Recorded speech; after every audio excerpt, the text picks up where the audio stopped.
In this video, we're going to cover how to cook farro, one of the most amazing and my absolute favorite Mediterranean diet grain to cook as part of your Mediterranean approach to eating. Hey, I'm Dr. Anna. I'm a medical doctor. I was trained in Italy, and on this channel, you're gonna learn how to master your health with the Mediterranean diet. Okay, so maybe you clicked on this video because your doctor or your cardiologist has been suggesting that you should be eating the Mediterranean diet for all of its heart-healthy properties, for all of the research that's backing it up. And maybe you realize that the Mediterranean diet includes a lot of whole grains and lots of whole-based plant foods as the bulk of the diet. But it can be daunting to figure out what to eat and how to cook these things, and it is especially important to not get bored. And so maybe you're sick of eating rice or you're sick of eating hummus and the same old stuff. Well, I would suggest that farro is one of the best things that ever happened to the Mediterranean diet because it is this really delicious, nutty, chewy grain, and it just happens to have a lot of nutrition and it's really versatile.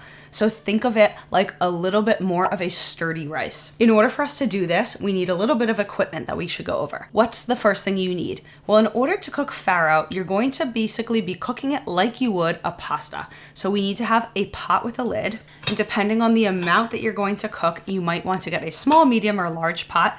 I like to have a medium pot because I'm cooking for myself and my husband. Then you're going to need some kind of a measuring cup.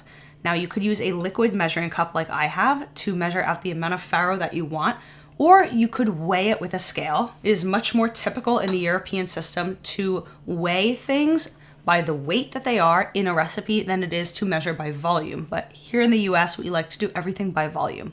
I really don't know why that is, it's just what it is. Then we're going to need a fork to fluff it up at the end. We will also need a couple of knives and a cutting board. Now at the end of this video, we're going to be throwing this farro into a very easy 5-minute recipe. That's one of my favorite little farro salads that you can make at any time.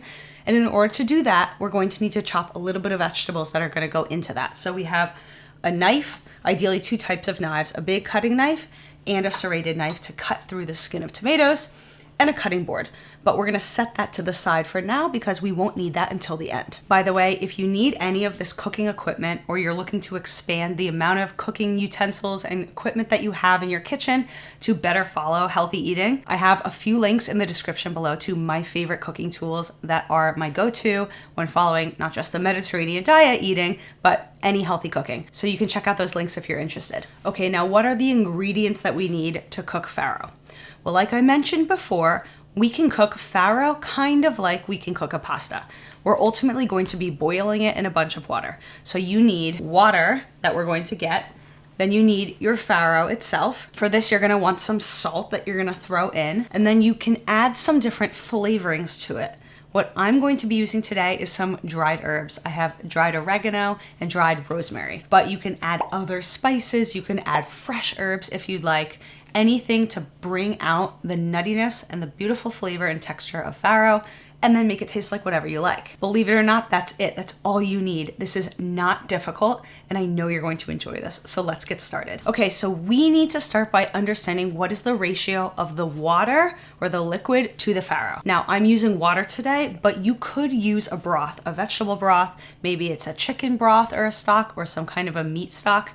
Anything that you want to bring out the flavor. I have noticed in my personal experience that using something like broth that naturally is going to have a little bit of oil inside of it slows down the cooking time. So it's just something to be aware of if you're a little bit pressed for time.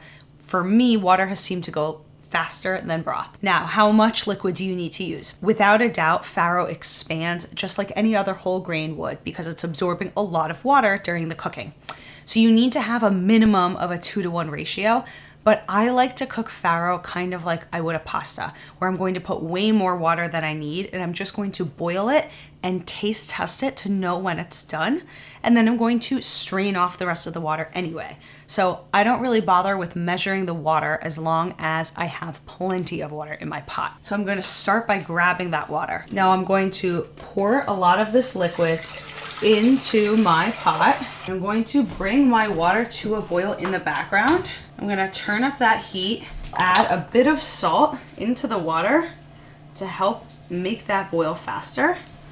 Put the lid on it So this is a good time to talk about different types of farro. There are 3 different varieties. You could get the whole form like this, or you can get something called semi-pearled or pearled. Now, what's the difference? So whole form farro is going to have the entire grain still intact. It's going to have husk and the bran. What that means is that it's going to have the maximum amount of nutrition inside of it, but also it will take longer to cook. So the nice thing about pearled or semi-pearled is they removed some of those tough parts of the grain, so it's just the fluffy starchy part left, and it's going to have a little bit less nutrition, but the good thing is that it'll cook a lot faster. So usually it takes about 35 to 40 minutes for the whole farro to cook. It will take about 25 to 30 minutes for the semi-pearled farro and about 15 to 20 minutes for the pearled. You can find the different kinds in any health food section or health food store, but just know that it can be tricky to find these things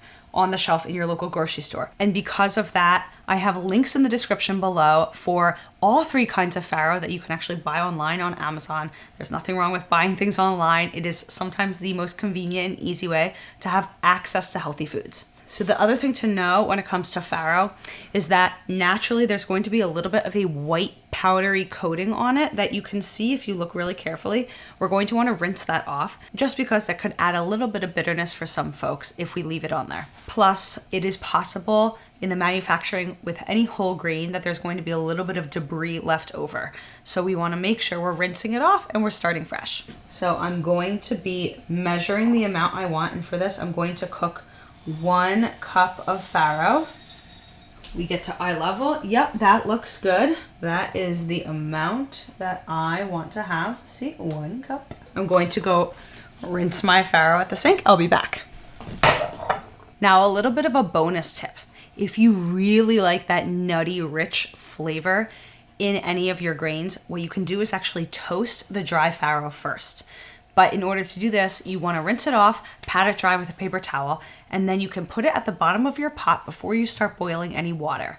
You toast it 3 to 4 minutes, turn that heat up to about medium, and make sure you're paying attention to it, because if you're not looking carefully, it could burn very quickly. But this will add so much dimension to your farro. I promise it's delicious. But because I'm shorter on time today, I'm going to skip that step, and I jumped right into the boiling. Okay, now we can see that our water is at a rolling boil. We're going to add that farro in, reduce the heat to a simmering boil. Now, because this is going to be cooked more like a pasta than a rice, we actually are going to leave this boiling, but lid off. We're going to have put that inside. That is going to need to come back up to a boil, and we're going to let that to the side and set the timer for about 35 minutes, and then we'll check it. Now what we're going to do is once this farro has boiled and we're at the end, that's when we're going to be adding in all of our flavorings. We don't want to do it now because we're going to be straining off all of the water from the cooking farro. So we don't want to be straining off all of those wonderful flavors that we added in from herbs or spices. And that differs from making a rice, where you might want to add the spices and even some oil right in the beginning, because that rice is going to absorb all of the water that you add and you're not straining it off at the end. Okay, my timer just went off. We're going to check the farro now to see if it's done. And the way to test that is by taking a little bite. It's going to be very hot, so I have to blow on it first. But we want the chewiness, the bite of it, to almost be like an al dente pasta. So let's check it out. Now we can see that most of the water has been absorbed, not quite all of it, and we're going to strain off the rest of it. But I'm going to just take a bite of these little kernels to see how done it is. Perfect. I will strain this water off in the sink over there, and we will come back. All right, our farro is done cooking, and you can see it's fluffed up quite a bit. There's a lot of volume in here, but it expanded, I would say, about 3 times the size of it originally. All right, our farro is done cooking. It smells amazing, but we are not done with it. We need to combine it into a very easy farro salad. It takes about 5 minutes to make, and I have an entire video for you up here of how to do that, so jump into that video and I'll see you in there.